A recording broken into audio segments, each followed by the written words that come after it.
Welcome back to the Bizz Buzz. We are your hosts, Alondra and Brian. Brian here was late once Look, again. I can explain. It was Uh-huh. it's not my fault. It's not your fault. Sure. I But told you to be punctual.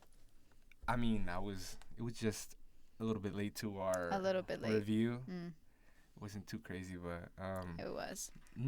Made me wait. we had with the linesmen were working. That's what happened, and I had probably like a 10-minute delay. It's a bad habit I have. It was I 20. schedule 10 minutes. It was 20. I schedule a little bit too tight, and I got to give myself more time. But anyways, today's episode will be one that talks about restructuring. One reason why this happens is because those that were once in charge were negligent in carrying out their duties, or they did not enforce the idea that the business depends on production. True. And parts in which a team leader can be negligent includes not paying attention to individuals within Mhm. your team, or sometimes you can be blinded by the halo effect or the horn effect. Overall, your goal as a team leader should be to create a cohesive environment where team members can grow and flourish. I like that the halo effect and the horn effect, because Yeah. for some people, just what was it, one thing One thing can make that person, like angel, like Angel for you. Yeah. or The one thing can opposite. make it for certain people that take it in that way. It could be for bad, Yeah. take it in a bad way. One bad thing, they're the worst person ever. All right, so we asked you all to give us some of your recent concerns that can happen in the workforce. You know the drill. One of our buzzers, we kind of gave you guys a Little nickname. nickname. Hopefully it clicks, but like I was saying, they asked, I am a team leader with a small corporation, and lately we have been receiving, a lot of orders and projects to complete. For the most part, everyone is doing fine with keeping up. We are pulling through with meeting our goals, but there's just one of our team members who seems to fall behind every time. They are definitely great workers, but the time it takes to complete a task is a concern. At the BizBuzz, what should I do in the situation in order to keep everything controlled and not have to resolve with having to fire someone? I'll let you take it away. Thank you. Well, one thing to keep in mind is to always portray a positive attitude when addressing the situation. As a team leader, it is your role to keep everyone together and make sure that they work well as a team. That's why it's crucial when addressing the following concerns of a slow paced worker. Remember to keep it always, professional and ethical when having this conversation with these people. In this scenario, we have a team with great workers except one. I would personally speak to that particular individual about their recent performance. Make sure they understand that their work itself is much appreciated because, people value that, but they could suggest trying other alternatives or way to complete their tasks faster. Right. So we're about to put in perspective. If you have watched our previous episodes, then you know that we usually like to relate your questions or concerns to Yeah. different scenarios or circumstances, which will help us decipher what we can do as part of business society. Mm-hmm. Today, we will use an example from a nonprofit organization, which will remain anonymous. Essentially, the team leader, his name is Kyle Crawford, who has been with this organization for just about a year, but he has been dealing with nonprofit organizations for just about 5 years. So in this scenario, he has to deal with the task of resolving an issue within the team. Although, just like your team member, I'm referring to our viewer who asked the question, a team member in this scenario named Kaylee was good at doing her job. Mm-hmm. As described, she was a silent employee who was always showed up on time. I know you've heard of this one too, so Alondra, tell us what happened next.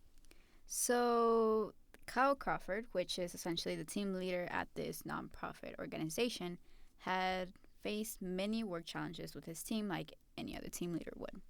The most recent one is the one that stuck out to me. Many team members were confronting Crawford about a team member named Kylie DePew. As the team member stated, Kaylee was slow paced, and when doing her job, she was failing to keep up with the clients.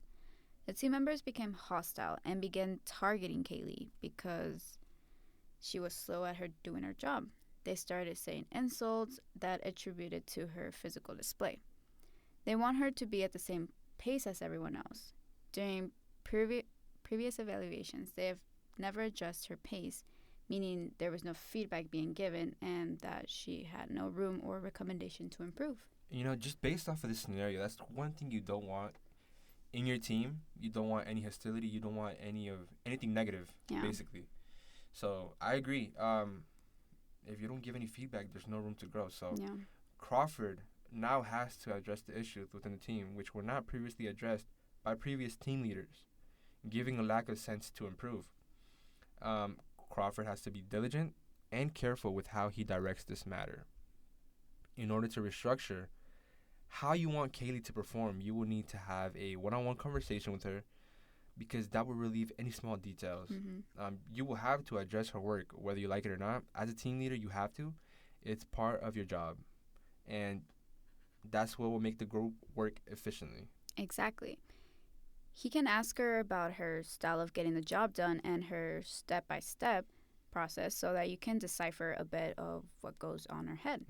You, as the other perspective, will then be able to provide suggestions on what can be changed or improved within those steps-by-steps. Also try to motivate her and provide words of confidence that will help her get back on track. Tell her that you'll start to measure progress based on how much gets completed, and you will include that in your next evaluation.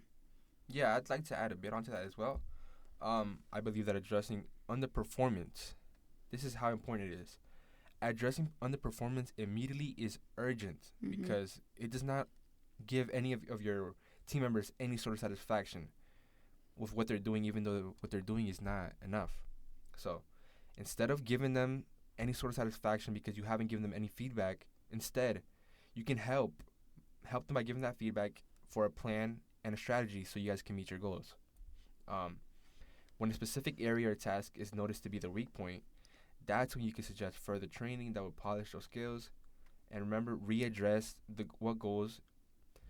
what the goals are and how they will meet those goals. Ask them this question beforehand, somewhere in between the conversation or at the beginning, in order to have them subconsciously working on personal solutions and how they can work about resolving that certain area. Yeah. And also a key point when addressing this issue, one important thing to do is protect yourself and everyone involved. Document the conversation. You can never be too sure of how things will go. The last thing we want is a lawsuit on something you could have prevented. To put into perspective, Kaylee was described to be 5'6" in height, who was, with all due respect, on the bigger side. This is what her coworkers used to justify why she was slow paced, not even considering that she could have health problems that she is not comfortable speaking about with them. Like anyone who doesn't go around telling their business, and on the more reserved side, like we said earlier, she was known to be very quiet. Although, if there is no previously known disability or anything of the sort, considering in this scenario her certain situation, just considering the basis of her weight, she does not fall under a protected class within the ADA or ADAAA. Although it's not considered illegal, like we spoke in our last podcast about, if you remember the examples we gave about ethical and unethical, legal and illegal, and so on. This is one of those instances where it is legal, but it is very unethical. Yeah. Now that you mentioned, there is actually a case known as Neely versus PSEG Texas Limited Partnership. Neely, a control room operator for this company, was suspended and terminated due to verbal altercations with his supervisors. He was later diagnosed with major depressive disorder and generalized anxiety disorder, which was pretty severe but without psychosis. He sued both the employer and the Public Service Enterprise Group. The jury's question was, quote unquote, if Neely was a qualified individual with a disability, and their answer was no. They analyzed these questions and the qualifications of what a disability was, and not only that, but as well as a qualified individual. Yeah, and they also went over the ADA, and like I mentioned earlier, the ADA, which stands for Americans with Disability Act Amendment Act. Neely said the question that the district court erred was in the question of qualified individual with disability. So that's what he was saying the court messed up. But the district court stated that there was no error, and so the judgment was affirmed. Neely himself was not fired because of his disability or anything of the sort. He was fired because of the verbal altercations he had with Mm-hmm. employers. So him trying to say that the company had violated the ADA, it was incorrect. The case was an appeal from an initial judgment, meaning there was a first one probably from a lower court. Um, but either way, the case was an appeal from the initial judgment, and it ended in the same verdict as the initial judgment. Yeah, so unfortunately for Mr. Neely, things didn't go the route he wanted. But what about Kaylee? She obviously knows her essential job functions, which is a key responsibility of a particular job, defining the duties that the individual in that position must be able to perform. But what if the reason behind her slow pace was not because of her weight, but because of her Mm. health? Mm-hmm. Then what?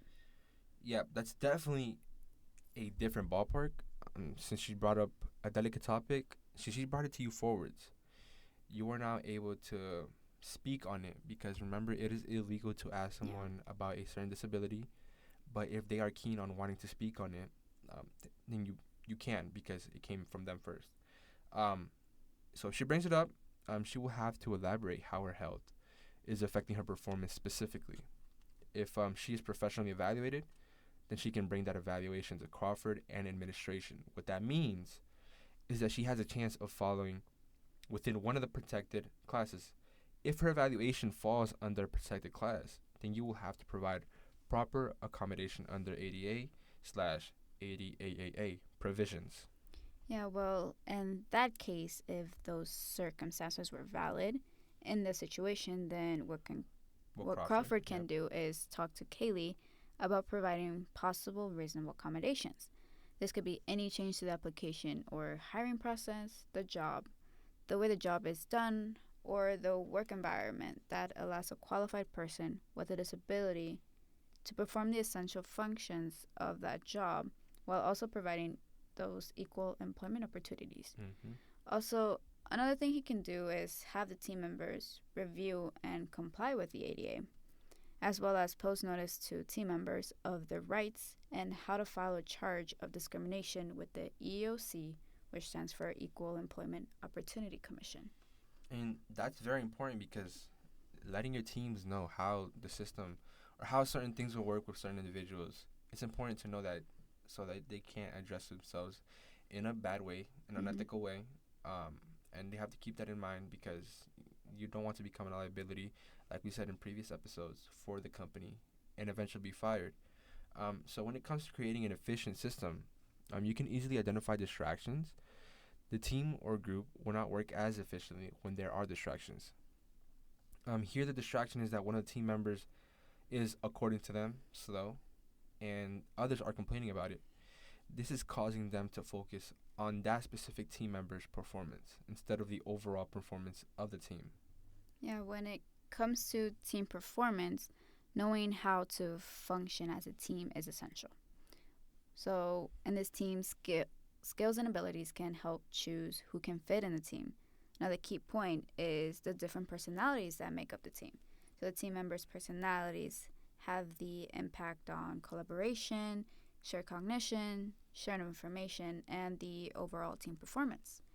In other words, who you are impacts how you behave and interact with others, and the team members' personalities function like that. That also reminds me of I want to speak a little bit on personal experiences. There has been some people who I've worked with or have been under the care of that fall under the ADA protected class, and those people they need to have that proper accommodation. Otherwise, you become redeemable for a lawsuit, and you don't want that to Yeah. happen.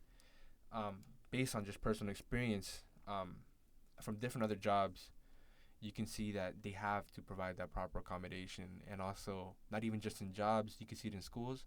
you have to provide that proper accommodation, such as for people in wheelchairs, you need to have an accessibility point so they can access any part of the building. That's one of the accommodations they can have. You personally had any experiences as well? I Or mean, seen? I have a family member that unfortunately he is in a wheelchair. Mm-hmm. Not only is he giving, those reasonable accommodations in school and public and all that stuff, but also like his car is like, how would you say it, designed for It's him adjusted, to yeah. like adjust it to him. Not only that, but like some of the features in his house is also the same thing, like the bathroom. And I know he has, like, for his bedroom as well, he has like a little ramp or something like that, like going up, like, how like those houses have like that little step up. You have to like step up to get into the house. Right. Like they had to build a ramp for him to like Oh, I see. go in. Yeah, but I've seen that, and I think it's important to make those people feel like they have a chance and not feel them like in a way, how would you say it? Yeah, I understand what you're saying. Yeah. Like we said, this ADA doesn't only apply to jobs; it applies to just regular living areas. Yeah, right. Yeah. When I was younger, I lived in some apartments. They had one step to get in the building, and that was it. They had elevators all throughout, but it was just the problem was the front of the building. Yeah. They had just one step, but then again, a couple residents, it was 2 or 3 residents that, it was quite a big building, apartment building, so there was 2 or 3 residents that they needed accommodation because they were elderly people. One was used canes, and the other one, they were also in a wheelchair. So they had to make that little ramp right in front of the apartment buildings to accommodate them. Yeah. It's part of the regulatory systems. Yeah. You have to. I mean, they obviously didn't have it before because they didn't have to accommodate for anyone. Mm-hmm. But when they did have to, they did. So, Yeah. like we said, it applies to different parts of life, not just work. It can be anything. You can see it anywhere. Literally, Hospitals. You see those in literally hospitals. any business. Literally any business has to accommodate for Yeah. certain disabilities. It's not the only place where those accommodations are needed and justifiable. So that brings us back to the question our viewer, our buzzer, had. Hopefully we have been able to direct you towards the right direction and how you will be able to handle that situation. You can always shoot us a private message and let us know how everything goes with that situation. With that being said, Alondra, take it away. Thank you. So let us know what you guys think. What would you do if you were Crawford and were confronted with this situation? Let us know by tagging us at the Bizz. We'll be back with another episode. In the meantime, turn on your post notifications so that you're up to date with our podcast and community posts. So, guys, speaking of another episode, we actually wanted to inform you. Yeah, sorry. That this episode will conclude our short but glorious series. We actually had a lot of fun doing this. Indeed, I did. Our course, which was we had with Professor Brown, is coming to an end, and that was our incentive to do these podcasts. Yeah. But who knows? We might pick it up again at a sooner date. So, with that being said, we'll see you guys later on the Bizz Buzz with Alondra and Brian. Stay safe, y'all. Man, can you believe it? First episode, we were here, and now this is the last one. I got so comfortable doing it too. So. I know, right? It's just so more natural. Dang. Let's see. Oh. We're not trying to get copyrighted. This is about to go vlogger. Guys, oh my god, if I can control it. Behind the scenes, guys. Oh my god. Okay, so that'll be that, and then that'll be that. Alright, there we go. Okay. Behind the scenes, guys. Take a look at the spot, the area. Take a look at the spot. Isn't that cool? And did it as we just did a duet. Yo soy Monchi. Yo, Alexandra. Alright, guys, y'all stay safe.